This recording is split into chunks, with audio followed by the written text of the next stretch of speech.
കർത്താവിൻ്റെ പ്രത്യക്ഷീകരണങ്ങൾ. പരിശുദ്ധ അമ്മ ജപമാലയെക്കുറിച്ച് പറയുന്നു: എൻ്റെ പ്രിയ മകളെ, തിന്മയുടെ ശക്തമായ സൈന്യത്തിനെതിരെ കർത്താവിൻ്റെ മാലാഹമാർ നിങ്ങളെ സഹായിക്കുന്നു. എന്നാൽ ജപമാല എന്ന ഈ ആയുധം നിങ്ങൾക്ക് ഏറ്റവും ആവശ്യമായിരിക്കുന്ന കാലഘട്ടമാണിത്. ഈ ആയുധമാകുന്ന പ്രാർത്ഥന നിങ്ങൾ മുറുകെ പിടിക്കണം. പാപത്തിൻ്റെയും തിന്മയുടെയും മരുഭൂമിയിൽ സാത്താൻ്റെ പിടിയിൽ അമർന്നിരിക്കുന്ന അസംഖ്യം ആത്മാക്കളെ രക്ഷിക്കുവാൻ ഈ പ്രാർത്ഥന വഴി നിങ്ങൾക്ക് സാധിക്കും. അണുശക്തിയേക്കാൾ 10 മടങ്ങ് ശക്തമാണ് ഈ പ്രാർത്ഥന. ഞാൻ ഏറ്റവും അധികം ഇഷ്ടപ്പെടുന്ന പ്രാർത്ഥനയാണിത്. ലളിതമായ ഈ പ്രാർത്ഥനയിലൂടെ പാതകൾ നിങ്ങളുടെ സ്വർഗീയ മാതാവിനെ നിങ്ങൾ അനുധാവനം ചെയ്യുമ്പോൾ സാത്താൻ നിങ്ങളെ ഭയപ്പെടും. അതിനാൽ മക്കളെ, ശിശു സഹജമായ മനസ്സോടെ ഈ പ്രാർത്ഥന ചൊല്ലുക. പിശാചിൻ്റെ അഹങ്കാരം പരാജിതമാകും. ഞാൻ അവനെ ചങ്ങലകൾ കൊണ്ടല്ല, ബലഹീനമെന്ന് തോന്നുന്നതും എന്നാൽ ബലിഷ്ഠമായ പരിശുദ്ധ ജപമാല കൊണ്ട് ബന്ധിക്കുമ്പോൾ അവൻ സംശയലേശമെന്നേ താഴ്ത്തപ്പെടുമെന്നും അവൻ മനസ്സിലാക്കി. മക്കളെ, ഈ ലോകമക്കൾ എന്നോടൊപ്പം ചൊല്ലുന്ന പ്രാർത്ഥനയാണിത്. ഈ പ്രാർത്ഥന സമയം ഞാൻ നിങ്ങൾക്കായി പ്രാർത്ഥിക്കുന്നു. ഈ പ്രാർത്ഥനയ്ക്കായി നിങ്ങൾ എന്നെ ക്ഷണിക്കുമ്പോൾ ആ ക്ഷണം സ്വീകരിച്ച് എൻ്റെ പ്രാർത്ഥന നിങ്ങളുടെ പ്രാർത്ഥനയോട് ചേർത്ത് പിതാവിന് പുത്രനിലൂടെ അർപ്പിക്കപ്പെടുന്നു. അപ്പോൾ അത് ഫലപ്രദമാകുന്നു. കാരണം എന്തെന്നാൽ ഈ സ്വർഗീയ അമ്മയുടെ അപേക്ഷകൾ ഇല്ല എന്ന് പറയുവാൻ യേശുവിന് കഴിയില്ല. ലൂർദ് 1858.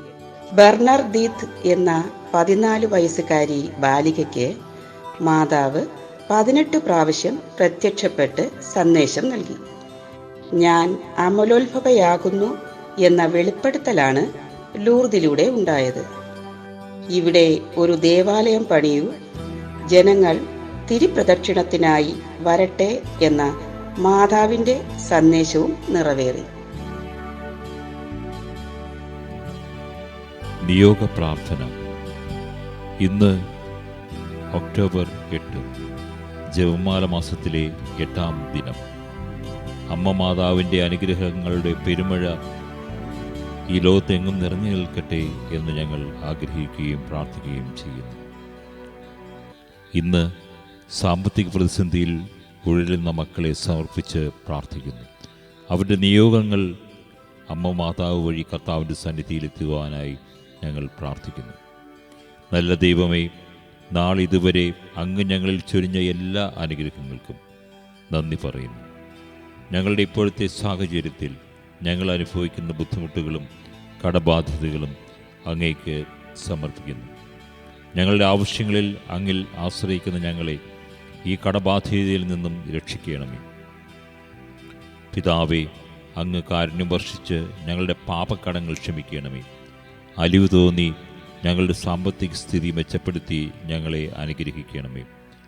ഞങ്ങളെപ്പോലെ പ്രതിസന്ധിയിലായിരിക്കുന്ന എല്ലാവർക്കും വേണ്ടി ഞങ്ങൾ ജപമാല അർപ്പിക്കുന്നു. ഈ പ്രാർത്ഥന അങ്ങേ പുത്രനായ യേശുവിൻ്റെ നാമത്തിൽ ഞങ്ങൾ സമർപ്പിക്കുന്നു. യെശയ്യാ പ്രവാചകൻ 45-ാം അധ്യായം 3-ാം തിരുവചനം പറയുന്നു: നിന്നെ പേര് ചൊല്ലി വിളിക്കുന്ന ഇസ്രയേലിൻ്റെ കർത്താവായ ദൈവം ഞാനാണെന്ന് നീ അറിയേണ്ടതിന് അന്ധകാരത്തിലെ നിധികളും രഹസ്യ ധനശേഖരവും ഞാൻ നിനക്ക് തരും. സാമ്പത്തിക പ്രതിസന്ധിയിൽ കഴിയുന്ന എല്ലാ മക്കളെയും സമർപ്പിച്ച് പ്രാർത്ഥിക്കുന്നു. പരിശുദ്ധ മാതാവിൻ്റെ മധ്യസ്ഥത്താൽ കർത്താവെ, ഞങ്ങൾ അപേക്ഷിക്കുന്ന ഈ പ്രാർത്ഥന കേട്ടുള്ളണമേ. ആമേൻ. Ave Maria. നന്മ നിറഞ്ഞവളെ മേരി, നിന്നാമം വാഴ്ത്തിപ്പാടുന്നു. പരിശുദ്ധ കന്യാമാതാവേ, പാപികൾ ഞങ്ങൾക്കായി നിത്യം നിൻ തിരുസുതനോടെന്നെന്നും പ്രാർത്ഥിക്കണമേ തായേ, നീ എന്നെന്നും മൃത്യുവിൻ നേരത്തും. നന്മ നിറഞ്ഞവളെ മേരി, നിന്നാമം